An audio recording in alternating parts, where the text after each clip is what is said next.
What's going on, everyone? Welcome back to the Red Couch Podcast. I'm Aaron. I'm Avery. And today we're joined by Amber and Jamie, peer support workers here at the North Simcoe Youth Wellness Hub. How y'all doing? I'm good. How are you? Doing really well, thanks. Good to hear. So, peer support. Do you want to share a little bit about what exactly is peer support here at the Hub? And so for those who don't know exactly what it is, sorry. Peer support is traditionally I think that's the word. Yeah, commonly. is let's say, for the most part, another way of saying that. Sorry. Mm-hmm. Traditionally, I'll stick with that. You're editing, right? Yes. Okay, so it's traditionally based on lived experience. So, for example, if you, it's like learning from someone else's mistakes and their successes or their trials and tribulations. So,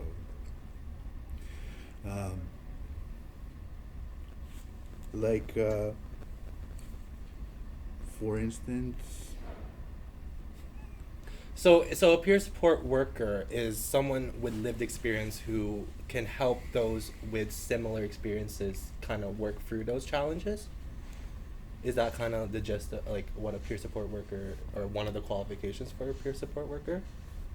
Yes. In a nutshell, peer supports are people with lived experience that work with people going through potentially similar situations that they've been through.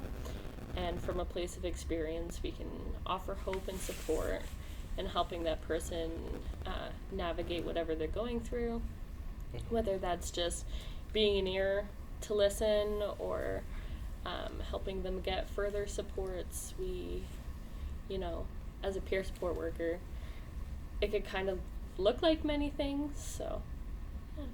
Thanks. For another example, Go ahead. For another example, with regards to mental health and mental health experiences, there's not a lot, there's a lot of stigma towards it, so peer support are also there to comfort people as they engage into mental health, life sciences, and like myself personally, I've got a lot of experience with mental health or mental illness and recovery. Mm-hmm. And going through that process, there's not a lot of success stories that are shared through that experience. So it's kind of a dark place, a dark time, because that's just based on the theory that a good outlook helps, give you an all well-rounded, healthy lifestyle, healthy life experience, whereas a negative mentality kind of will give you a poor result. So, in that lived experience that I have had, I found that because of confidentiality in the system, they can't share a lot of other people's experiences. So peer support workers can come in, and they can be asked for, or they could. We do outreach as well, virtually now, to share that experience, to share our lived experience, and to basically connect with that specific disconnect that occurs quite often.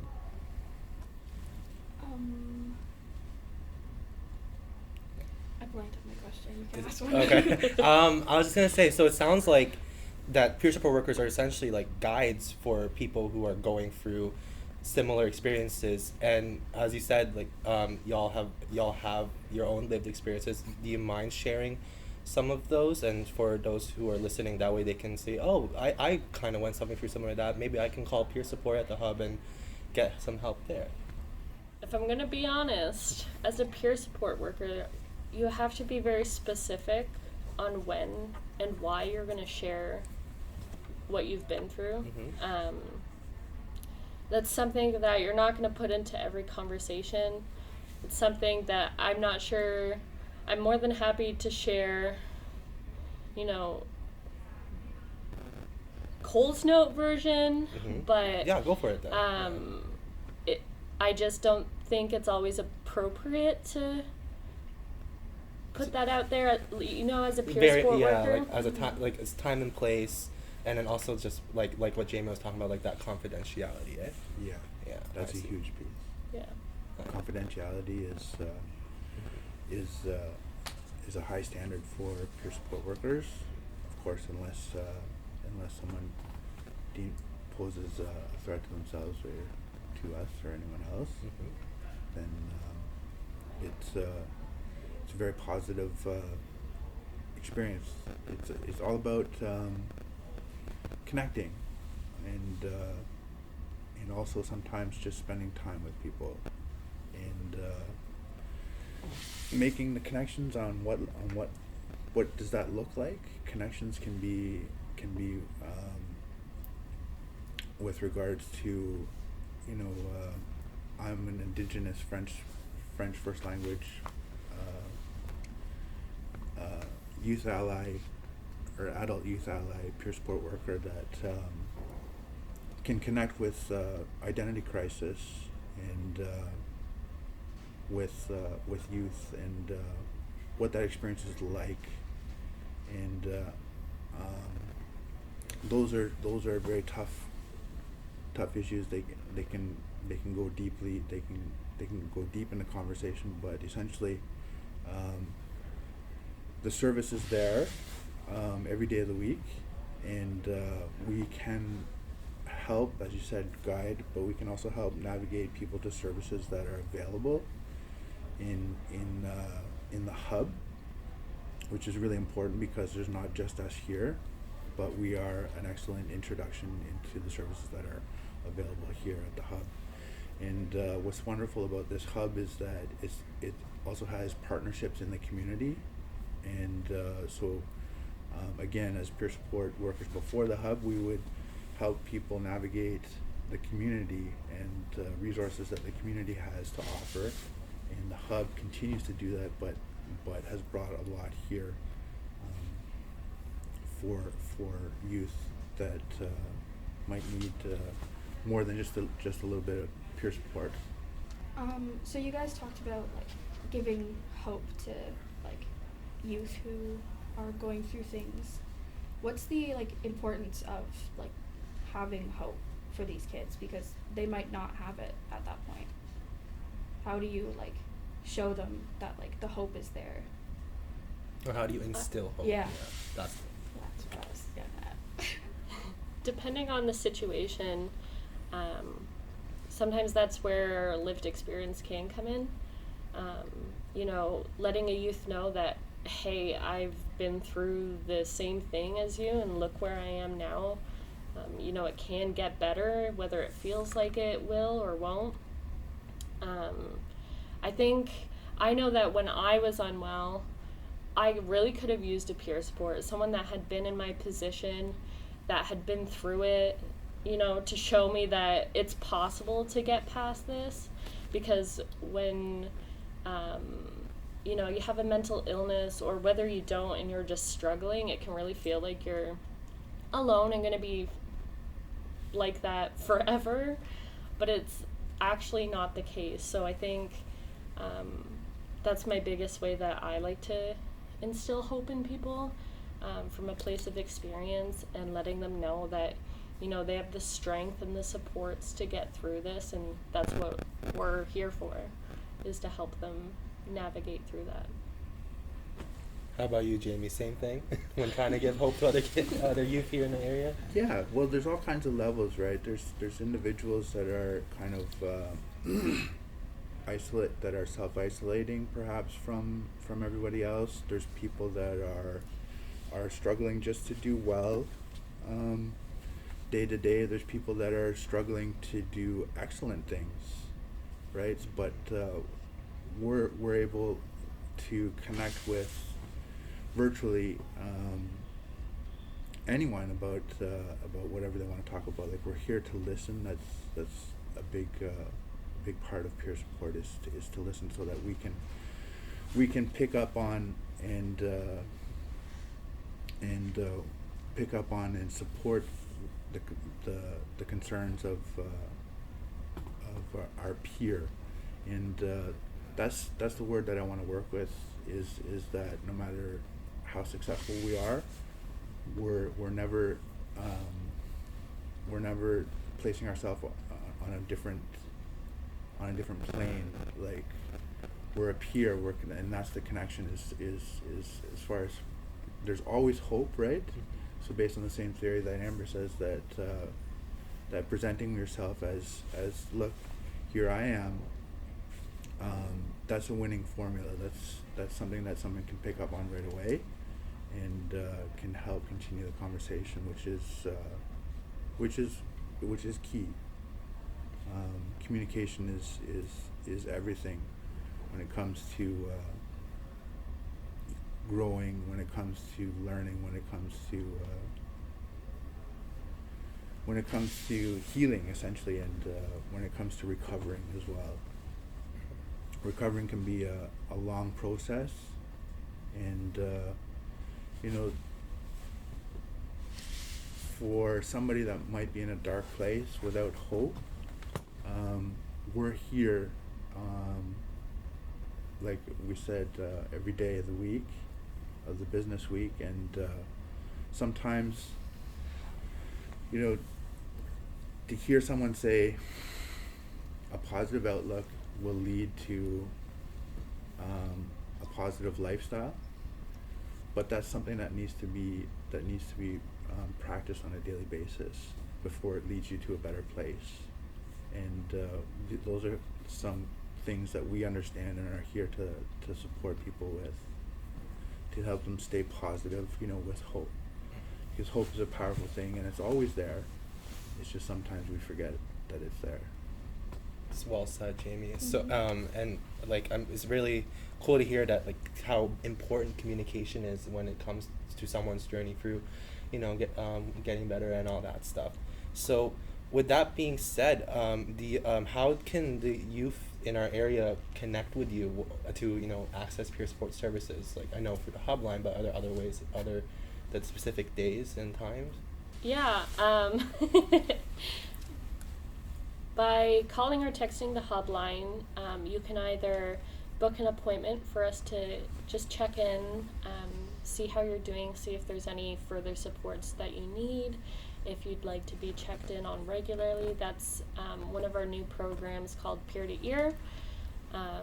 So it's just, because a lot of things are virtual right now, Mm-hmm. we want to be able to check in with people that, on most days we can't. So that's a program that you can sign up for. Otherwise, you can call or text the Hubline and get connected with either Jamie or myself. We're here every day of the week, or either of us will be here. So during business hours, you can always connect. And if it's after business hours, you can always leave a message, and we'll make sure to call back and offer any support that's needed. Nice. So to pick up on what Amber's saying, to add to it, peer support is a recognized career by the government today, and we're not volunteers by any means. We're paid certified peer support workers, and I just say that because I want people to acknowledge or to know that they will get professional advice and professional support and professional comfort and professional guidance from our lived experience. So I just want to say that I've personally been around the block, and for whatever reason, if you're looking over your shoulder, you don't know where to turn, that's what we're here for. We're here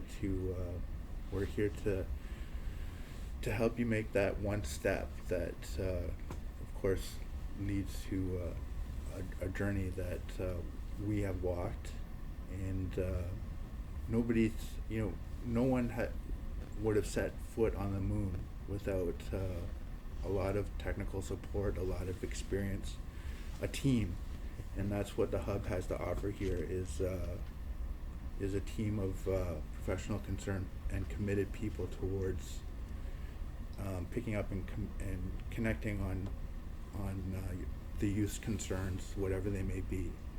So. And can I just add that you don't have to have a mental illness to access peer support. You could be struggling anyway, or maybe you're not sure. Maybe you just, something maybe doesn't feel quite right. You can still call us and we can talk you through that, see what we can do to help. There's really no restrictions on calling us. We're always there to support no matter what. So I just don't want youth to feel hesitant on calling us. Maybe thinking that, oh, maybe I'm not, sick enough, Mm-hmm. or I don't have a mental illness type thing. Yeah. We're just there for anybody in any time of their life Mhm. to get support. And I so. feel like that's a thing that's common with a lot of youth when looking at these services, even just the services that we offer here at the hub. They feel like that they have to, be able to, or have to meet a certain level of illness, I don't know the right way to word it, Yeah. to access it, when in reality it's for everyone and anyone to access, Mhm. whoever needs support and help, right? So For it's sure. great to hear that peer support is a one step in breaking that barrier down and really being open to all youth and accepting all youth. Yeah, for sure. Yeah, I feel like that's like one thing that like really like draws the line at like where youth will like Mm-hmm. want to participate, because they might like look at peer support not knowing what it is and be like, oh, I don't think I don't have a mental illness, so I don't think I can do it. But like hearing you say like it's for anyone, anytime you need anything, like it might help kids be like, oh, okay, like I'm just struggling right now. Mm-hmm. Yeah, for sure. Yeah, if there's time. Yeah. We also strive to continue to educate ourselves in updating ourselves with mental health Mm-hmm. and mental illnesses. That's part of the job. Yeah, y'all get the training every now and then, right? Like new training and stuff. Well, we go through training and then we stay connected with OPDI, which is the Ontario Peer Development Initiative, and we get a weekly newsletter from them, and we stay connected, and what I really wanted to mention was that I myself know Dr. Oyewumi from Kingston actually published in the newspaper that 50% of males between the age of 18 to 25 actually go through some form of psychosis or mental illness, but and most of them don't come forward with it.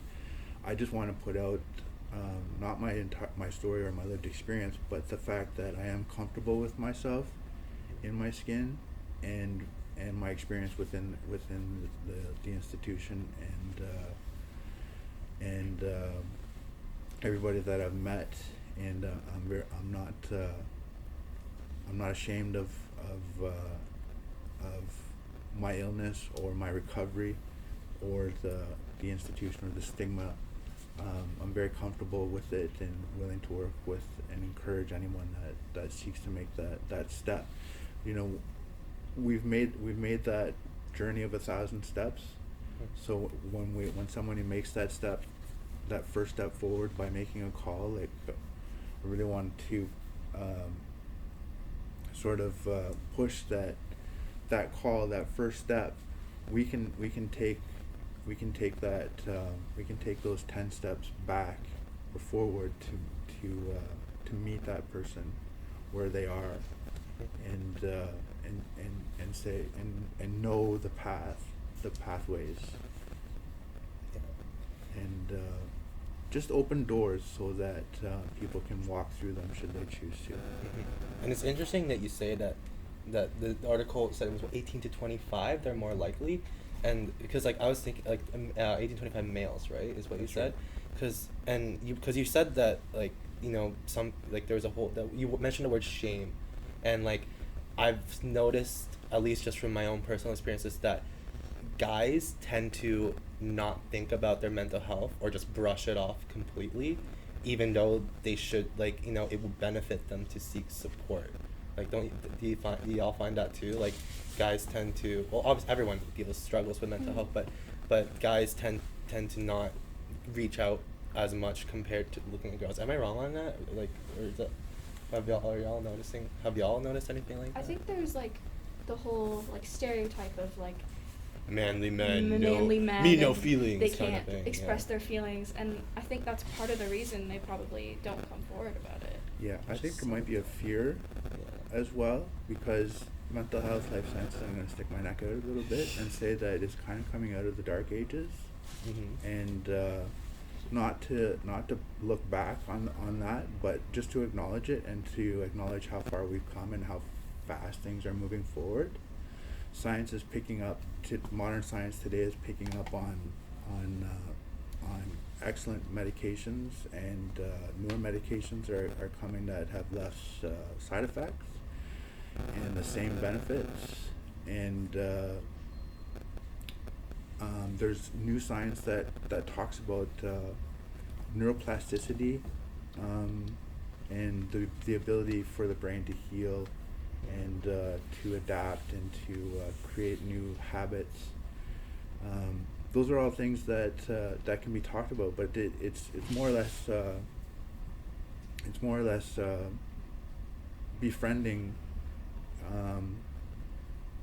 not so much the problem but the help, and there is hope with the way things are going. So, you know, it's hard to keep up to speed with today's sciences, but they're definitely geared towards benefiting people.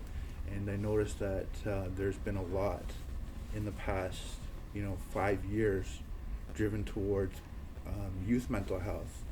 And I think the reason behind that is because today's sciences will show that the mind is in control of the brain, which is in control of the body.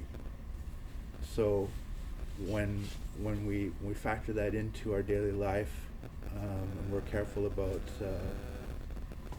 how and what we think about, and that has a good if you stay positive, you're gonna have better outcomes. So yeah, if I were to say that again, I would just say that there's hope for people, and youth in particular.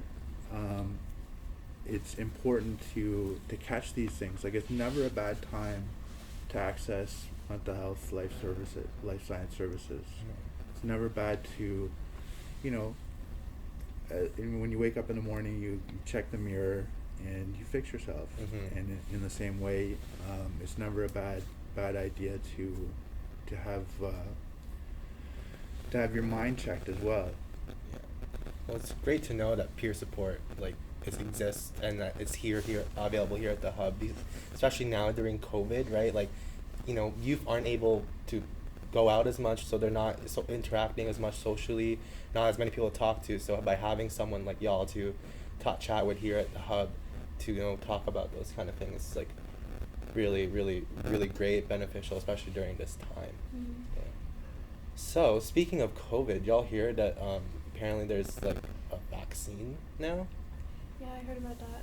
Like, I don't know when it's gonna happen. I didn't even apparently there's two. There's because I saw on Twitter that they were debating between the two names of the vaccine. But yeah, it's been a year now. It was I think November 17th yeah, was they were first it's been case. a full year since the first few cases, which is insane. And hopefully that's it, just a year and a bit. Yeah. I'd like a little bit of normalcy back. Well, because especially right now, with Christmas season coming up, doing Christmas shop. I don't know about y'all, Jamie, Amber as well. Trying to do what you did the past so many years, online. all online.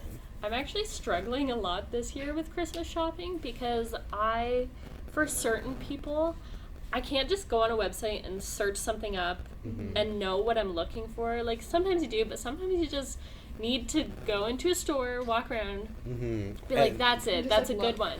And I can't do it. I'm struggling so much. My struggle with online shopping is I'm the same thing. I'm a very, like, I'd rather just see it in person. Yeah. And especially, like, with my mom and I are very much clothes shoppers. Like, we love clothes, and sometimes it looks great on the image and on the website, but then when it comes in the package, it's just kidding, it's a different fit, and the size, even though it's a large, doesn't fit like a large, or like the material's itchy and you didn't think about it, like, you know, like, all those details. And like shipping is crazy right now. You never know if it's actually going to be here before Christmas. Yeah. That's exactly it, because COVID too has put a little bit of a slowdown on packaging. So I'm like, if I order it now, will it be here in time? I'm also having the issue of wanting to order stuff from the States, because the States is like a bigger country with more options, but there's been so many people that have had to pay like crazy amounts of duties that, like, you know, if you're already don't know if it's paying, gonna be delayed. yeah, and then paying extra for duties, it's hard to adapt to a virtual world. It really is, but just like the hub, they did it, and we'll get through it too. Partway done. Yeah. I actually decided this year to try and shop local a bit more. Oh, smart. That was kind of my theme of this year, was trying to either shop local or small businesses. Because it feels a little more special when someone like hand makes something and you give it as a gift, and you know that you're supporting someone who's trying to run a small business and stay alive during this time, as in their business stay alive. So I strongly encourage shopping local, even on Etsy and stuff like that. Yeah, They're all small businesses. big fan of Etsy. Yeah. So Yeah, that's so cool. How about you? I like what we're talking about, because it brings us back to the core essence of peer support, and that's being in positions or in circumstances that seem hopeless, and just being presented with the information or the connection that they can be turned around, that it's not the be all end all. It's really, like, it's amazing how much, like, the simple, like you said, communication is such a big part of it, and just being able to talk with someone, and it's such a common thing we do every day, yet when applied in a way like peer support can be so, like, impactful in someone and really help them with their life and stuff. So with that being said, thank you so much, y'all, for sharing all about what peer support is and how it works here at the hub and everything, and also sharing a bit of your little Christmas dilemmas. But yes, thank you so much for sharing. Thanks for giving us a platform to be able to talk about this and get the word out a bit more.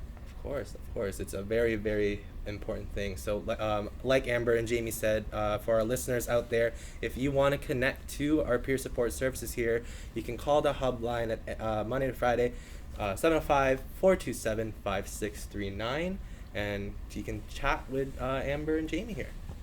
All right. Well, thanks so much for listening, y'all. Once again, I'm Aaron. And I'm Avery. And this has been the Red Couch Podcast. Until next time, peace and blessings.